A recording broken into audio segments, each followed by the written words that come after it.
LibriVox.org. Recording by Avai in December 2010. The Art of Public Speaking by Dale Carnegie and Joseph Burke Eisenwein. Section 19. Influencing by Exposition. Speak not at all, in any wise, till you have somewhat to speak. Care not for the reward of your speaking, but simply and with undivided mind for the truth of your speaking. Thomas Carlyle, Essay on Biography. A complete discussion of the rhetorical structure of public speeches requires a fuller treatise than can be undertaken in a work of this nature.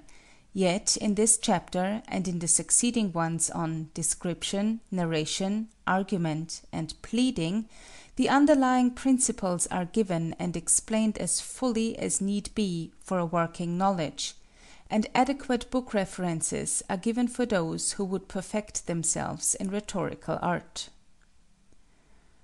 The nature of exposition. In the word expose, to lay bare, to uncover, to show the true inwardness of, we see the foundation idea of exposition. It is the clear and precise setting forth of what the subject really is. It is explanation. Exposition does not draw a picture, for that would be description. To tell in exact terms what the automobile is, to name its characteristic parts and explain their workings, would be exposition. So would an explanation of the nature of fear. But to create a mental image of a particular automobile, with its glistening body, graceful lines, and great speed, would be description, and so would a picturing of fear acting on the emotions of a child at night. Exposition and description often intermingle and overlap, but fundamentally they are distinct. Their differences will be touched upon again in the chapter on description. Exposition, furthermore, does not include an account of how events happened. That is narration. When Peary lectured on his polar discoveries, he explained the instrument used for determining latitude and longitude. That was exposition. In picturing his equipment, he used description. In telling of his adventures day by day, he employed narration. In supporting some of his contentions, he used argument. Yet he mingled all these forms throughout the lecture. Neither does exposition deal with reasons and inferences. That is the field of argument. A series of connected statements intended to convince a prospective buyer that one automobile is better than another, or proofs that the appeal to fear is a wrong method of discipline, would not be exposition. The plain facts as set forth in expository speaking or writing are nearly always the basis of argument, yet the processes are not one.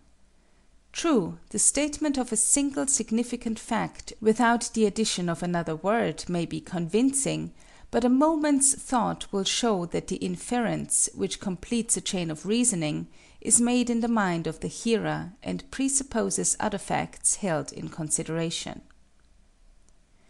In like manner, it is obvious that the field of persuasion is not open to exposition, for exposition is entirely an intellectual process, with no emotional element. The importance of exposition. The importance of exposition in public speech is precisely the importance of setting forth a matter so plainly that it cannot be misunderstood. To master the process of exposition is to become a clear thinker. "I know when you do not ask me," replied a gentleman upon being requested to define a highly complex idea. Now, some large concepts defy explicit definition, but no mind should take refuge behind such exceptions, for where definition fails, other forms succeed. Sometimes we feel confident that we have perfect mastery of an idea, but when the time comes to express it, the clearness becomes a haze. Exposition, then, is the test of clear understanding. To speak effectively, you must be able to see your subject clearly and comprehensively, and to make your audience see it as you do. There are pitfalls on both sides of this path. To explain too little will leave your audience in doubt as to what you mean. It is useless to argue a question if it is not perfectly clear just what is meant by the question. Have you never come to a blind lane in conversation by finding that you were talking of one aspect of a matter while your friend was thinking of another? If two do not agree in their definitions of a musician, it is useless to dispute over a certain man's right to claim the title. On the other side of the path lies the abyss of tediously explaining too much. That offends because it impresses the hearers that you either do not respect their intelligence or are trying to blow a breeze into a tornado. Carefully estimate the probable knowledge of your audience, both in general and of the particular point you are explaining. In trying to simplify, it is fatal to sillify. To explain more than is needed for the purposes of your argument or appeal is to waste energy all around. In your efforts to be explicit, do not press exposition to the extent of dullness. The confines are not far distant, and you may arrive before you know it. Some purposes of exposition. From what has been said, it ought to be clear that, primarily, exposition weaves a cord of understanding between you and your audience. It lays, furthermore, a foundation of fact on which to build later statements, arguments, and appeals. In scientific and purely information speeches, exposition may exist by itself and for itself, as in a lecture on biology or on psychology. But in the vast majority of cases it is used to accompany and prepare the way for the other forms of discourse. Clearness, precision, accuracy, unity, truth, and necessity – these must be the constant standards by which you test the efficiency of your expositions, and, indeed, that of every explanatory statement. This dictum should be written on your brain in letters most plain, and let this apply not alone to the purposes of exposition, but in equal measure to your use of the methods of exposition. The various ways along which a speaker may proceed in exposition are likely to touch each other now and then, and even when they do not meet and actually overlap, they run so nearly parallel that the roads are sometimes distinct rather in theory than in any more practical respect. Definition, the primary expository method, is a statement of precise limits. Obviously, here the greatest care must be exercised that the terms of definition should not themselves demand too much definition, that the language should be concise and clear, and that the definition should neither exclude nor include too much. The following is a simple example. To expound is to set forth the nature, the significance, the characteristics, and the bearing of an idea or a group of ideas. Arlo Bates, Talks on Writing English. Contrast and antithesis are often used effectively to amplify definition, as in this sentence, which immediately follows the above-cited definition. Exposition therefore differs from description in that it deals directly with the meaning or intent of its subject, instead of with its appearance. This antithesis forms an expansion of the definition, and as such it might have been still further extended. In fact, this is a frequent practice in public speech, where the minds of the hearers often ask for reiteration and expanded statement to help them grasp a subject in its several aspects. This is the very heart of exposition, to amplify and clarify all the terms by which a matter is defined. Example is another method of amplifying a definition or of expounding an idea more fully. The following sentences immediately succeed Mr. Bates' definition and contrast just quoted. A good deal which we are accustomed inexactly to call description is really exposition. Suppose that your small boy wishes to know how an engine works, and should say, "Please describe the steam engine to me." If you insist on taking his words literally, and are willing to run the risk of his indignation at being wilfully misunderstood, you will to the best of your ability picture to him this familiarly wonderful machine.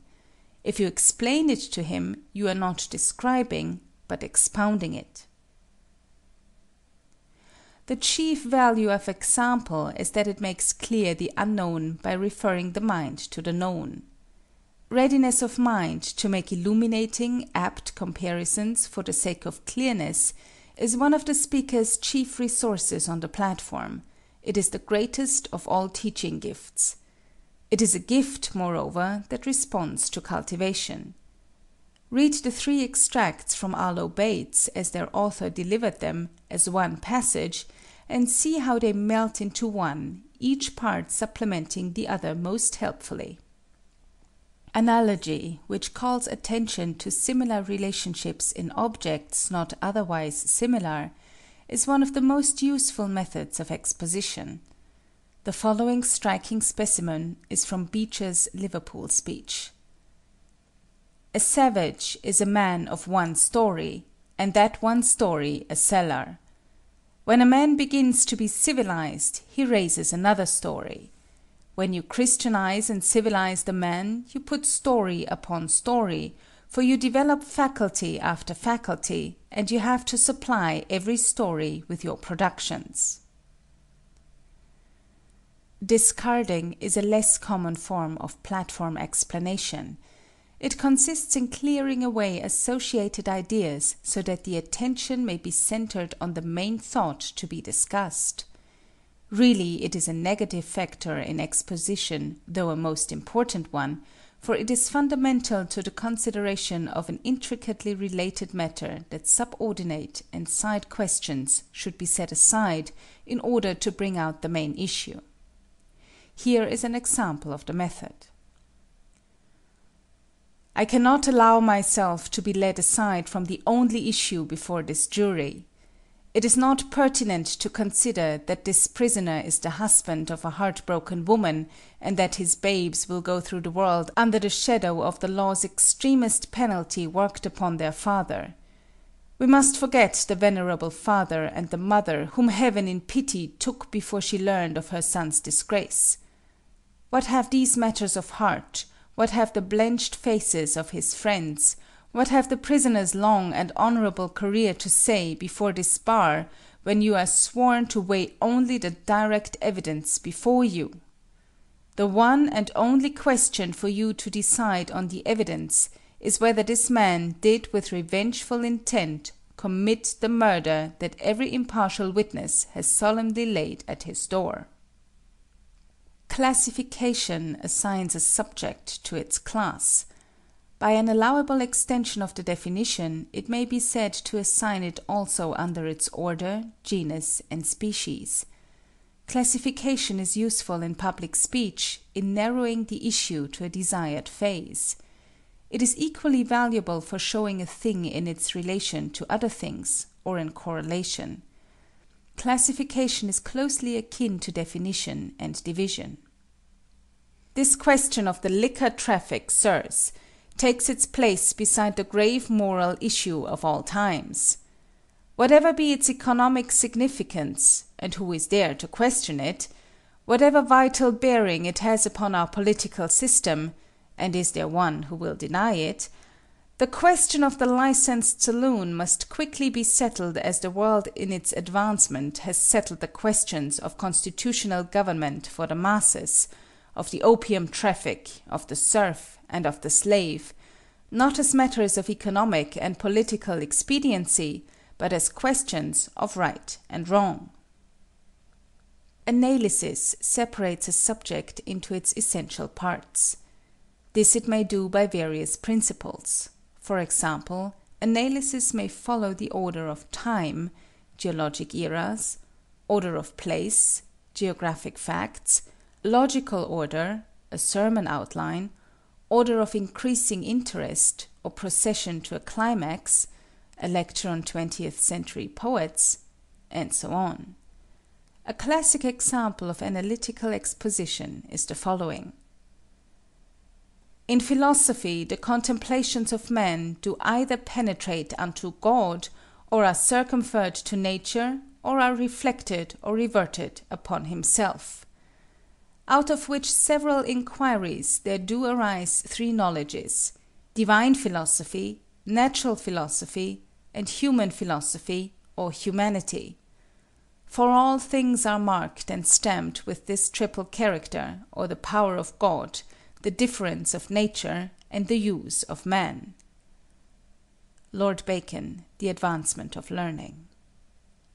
Division differs only from analysis in that analysis follows the inherent divisions of a subject, as illustrated in the foregoing passage, while division arbitrarily separates the subject for convenience of treatment, as in the following non-too-logical example. For civil history it is of three kinds, not unfitly to be compared with the three kinds of pictures or images. For of pictures or images we see some are unfinished, some are perfect, and some are defaced. So of histories we may find three kinds: memorials, perfect histories, and antiquities. For memorials are history unfinished, or the first or rough drafts of history, and antiquities are history defaced, or some remnants of history which have casually escaped the shipwreck of time. Lord Bacon, The Advancement of Learning. Generalization states a broad principle or a general truth, derived from examination of a considerable number of individual facts. This synthetic exposition is not the same as argumentative generalization, which supports a general contention by citing instances in proof. Observe how Holmes begins with one fact, and by adding another and another reaches a complete whole. This is one of the most effective devices in the public speaker's repertory. Take a hollow cylinder, the bottom closed while the top remains open, and pour in water to the height of a few inches. Next, cover the water with a flat plate or piston, which fits the interior of the cylinder perfectly. Then apply heat to the water, and we shall witness the following phenomena. After the lapse of some minutes, the water will begin to boil, and the steam accumulating at the upper surface will make room for itself by raising the piston slightly. As the boiling continues, more and more steam will be formed, and raise the piston higher and higher, till all the water is boiled away, and nothing but steam is left in the cylinder. Now this machine, consisting of cylinder, piston, water, and fire, is the steam engine in its most elementary form.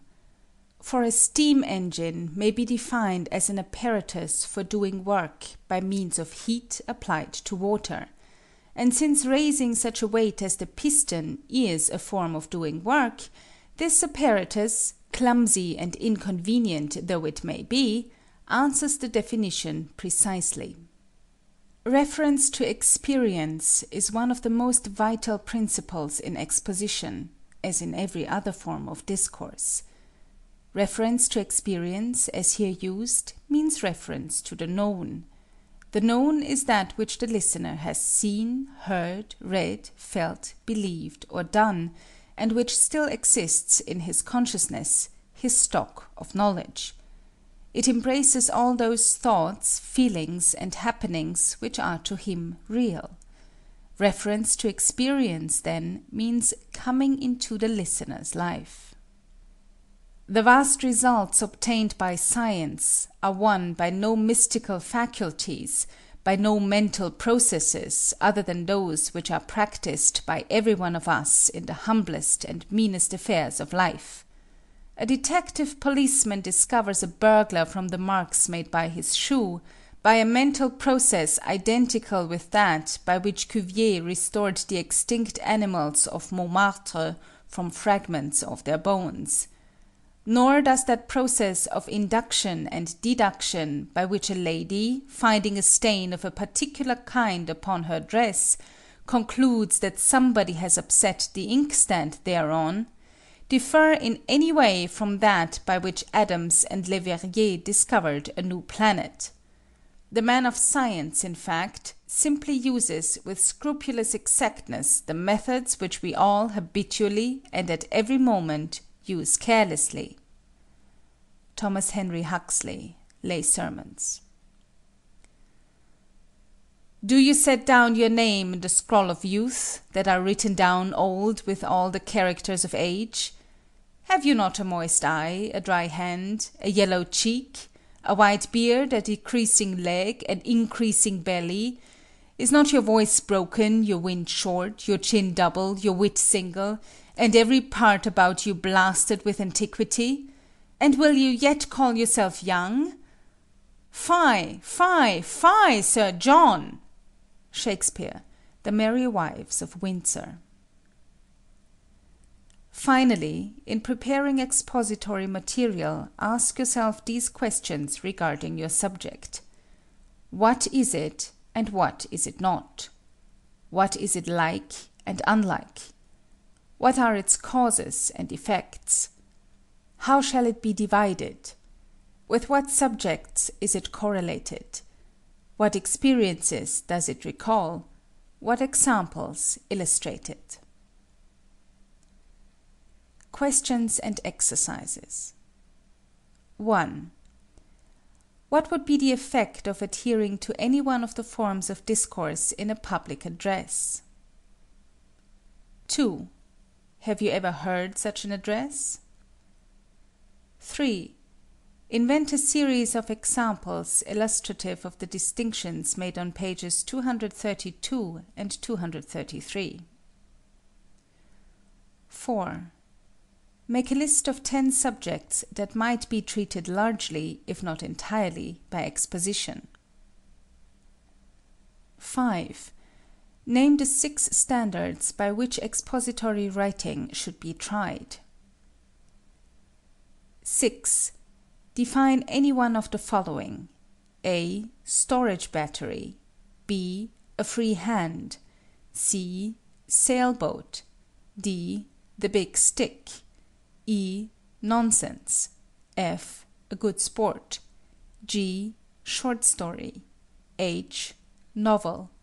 I. Newspaper. J. Politician. K. Jealousy. L. Truth. M. Matinee girl. N. College honors system. O. Modish. P. Slum. Q. Settlement work. R. Forensic. 7. Amplify the definition by antithesis. 8. Invent 2 examples to illustrate the definition of question 6. 9. Invent 2 analogies for the same subject of question 6. 10. Make a short speech based on one of the following: A. Wages and salary. B. Master and man. C. War and peace. D. Home and the boarding house. E. Struggle and victory. F. Ignorance and ambition. 11.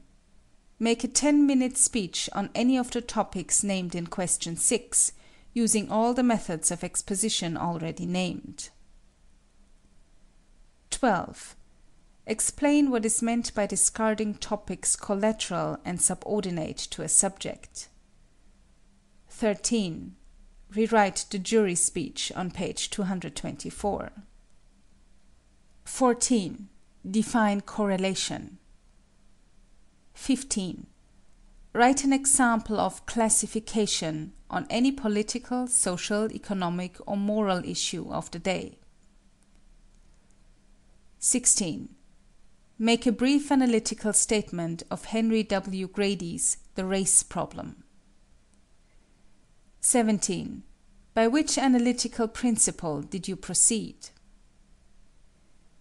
18. Write a short, carefully generalized speech from a large amount of data on one of the following subjects: A. The servant girl problem. B. Cats. C. The baseball craze. D. Reform administrations. E. Suing societies. F. Coeducation. G. The traveling salesman. 19. Observe this passage from Newton's Effective Speaking. That man is a cynic. He sees goodness nowhere. He sneers at virtue, sneers at love. To him the maiden plighting her troth is an artful schemer, and he sees even in the mother's kiss nothing but an empty conventionality.